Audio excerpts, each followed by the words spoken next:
Welcome to the mothership. I am General Laxivrak. How are you doing today? I just wanted to have a quick... On our last video that we did about this 1911, we did an assembly and disassembly, and I had mentioned that I did not like the way the thumb safety felt. I did some work to it, and should have done it on camera. But you can see now, most people do not like the old military style thumb safety because it's very small.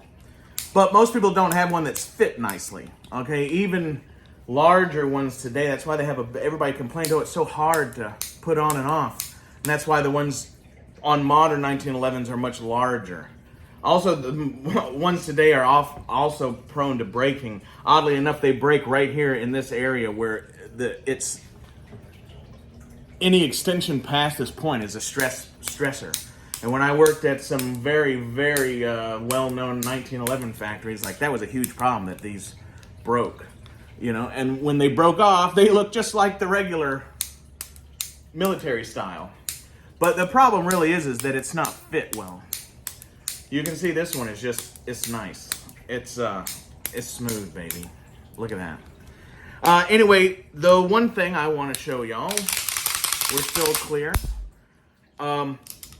is basically what it took to do that, right? So let me whip this out for you.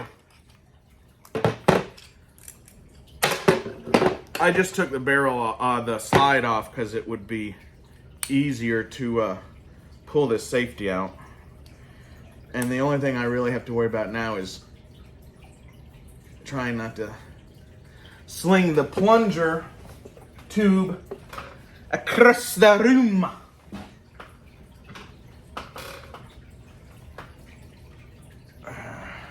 We have some 1911 parts, as you can tell by, does anybody know? You can tell by the barrel probably, if you're a 1911 guy, exactly what model 1911 that is. And if you don't know, it's fine.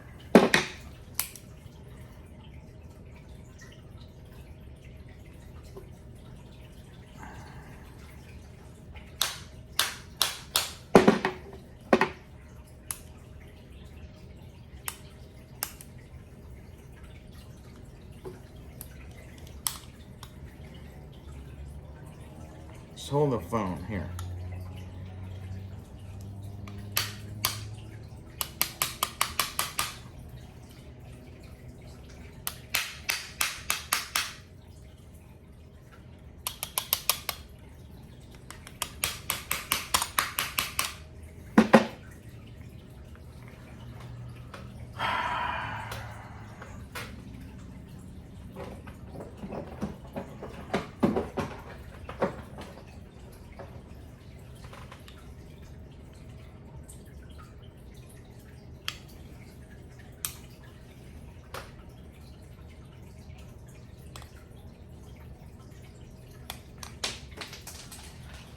All right.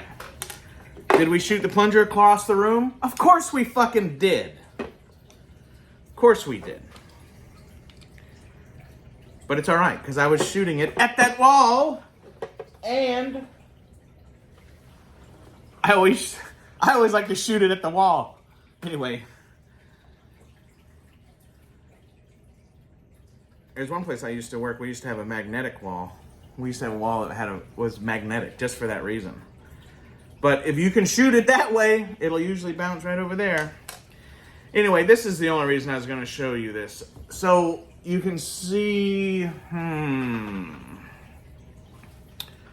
can see where the back of, you can see where the back of this is polished. Can you tell? Yeah. Also, you see that I polished just that. Now you gotta be very careful polishing this because you can overcut it.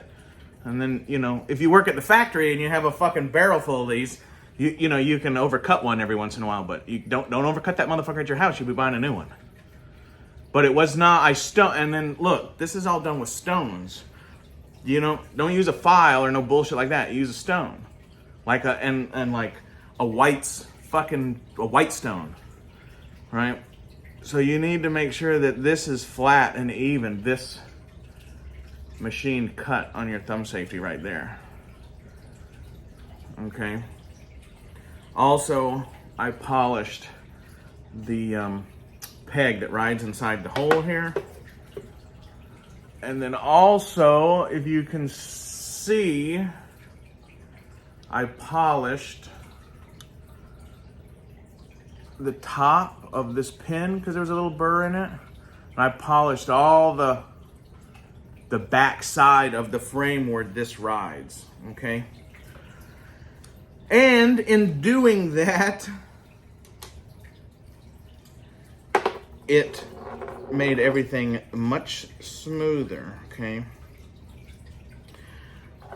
Just like I was talking about with like trigger jobs and stuff like that, sometimes you don't have to make stuff lighter. You just need to make it smoother. You know, it needs to be smoother. There's a lot of people that I do, friends that I do work for, and like that's the main thing, you know, like there's a lot of shit you can do. Hold on, I gotta get a little flat something to push this plunger tube back in there and get it past the safety. This is a good time to sling that motherfucker too.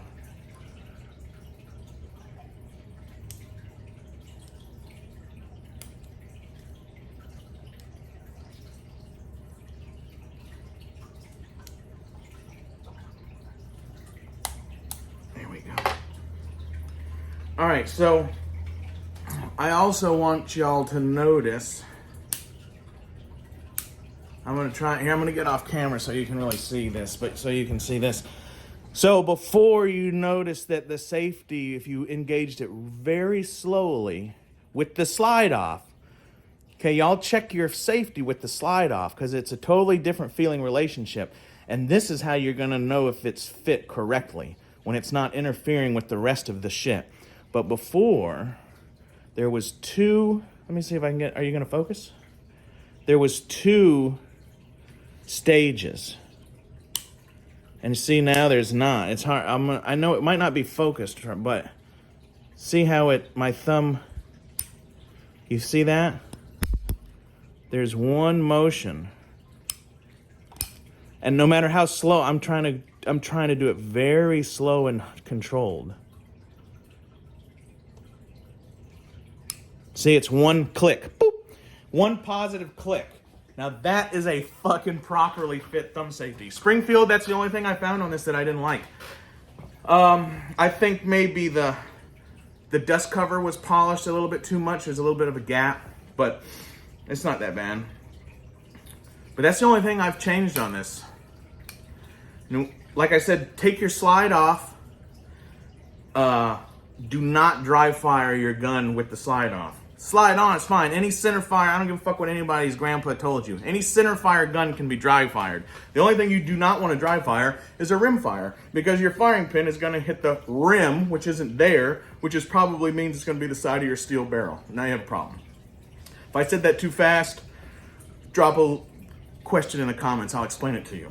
But do not dry fire your fucking 1911 with the slide off, because it's going to hit this frame instead of hitting the firing pin.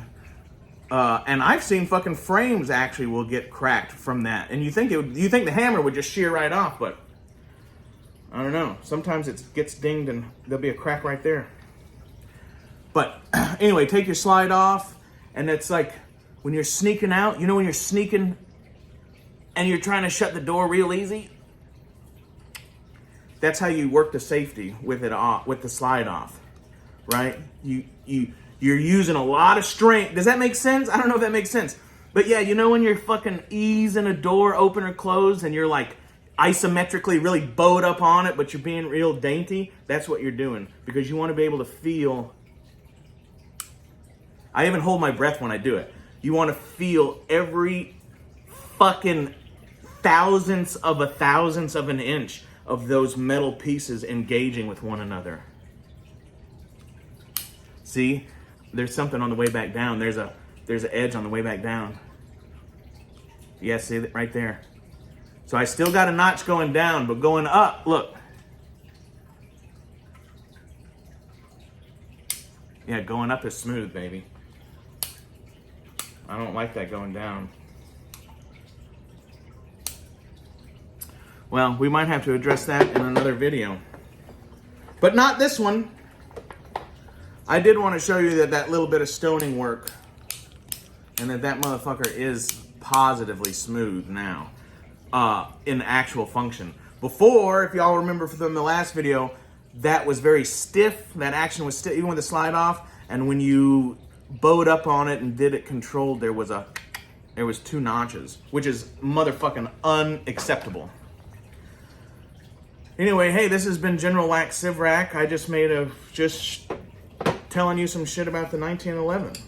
Why? Because we love you. Because why not? Because why not?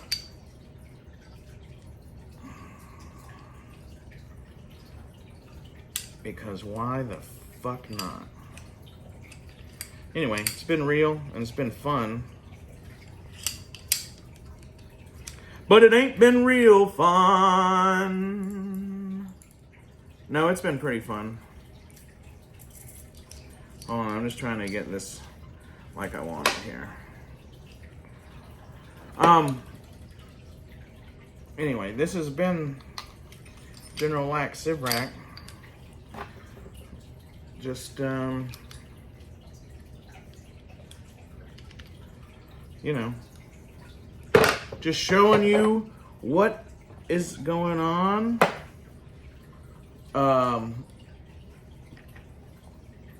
Do all the shit you're supposed to do. I don't know. Let me put this back together real quick and I'll talk to you some more.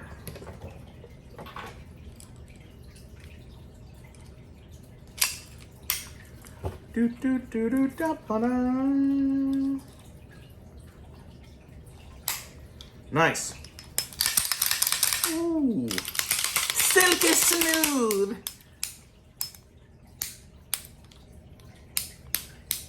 Yeah. Pretty nice. Pretty nice. Pretty nice. Anyway, yeah, fucking Springfield. What's up, man? Fucking cool gun for the price, you guys. Great gun for the price. Right on Springfield. Anyway, and I've had, unlike some other major, really expensive bullshit fucking brand 1911s, Springfield works with the magazines that they fucking give you. And they work so good that if you want to buy more magazines, you can just buy them from fucking Springfield. You don't gotta fucking buy them from some other, like, ain't that a bitch? There's one 1911 company where they're straight up like, oh, there's a break-in period. And you need to buy Wilson mags. Because ours don't work. Like, what? Hey, if there's anybody who is telling you that their semi-automatic pistol has like a 400 round break-in period, and like, that's their excuse because it doesn't work. It doesn't work. It won't work. And then they tell you that because they hope it'll work. And then it doesn't work, and then you send it to the factory. And they go, oh, yeah. And then they send it to the gunsmith department, and like, it's fucked up. It came off the line fucked up. Anybody knows that. Anyway, if y'all know who I'm talking about, that's cool. I'm not going to say their shit because they're so worthless, it's almost not. But like, everybody knows what the most overpriced chunk of shit 1911 is. And that's why I have a fucking Springfield, because this motherfucker's badass, son. Anyway. What the fuck?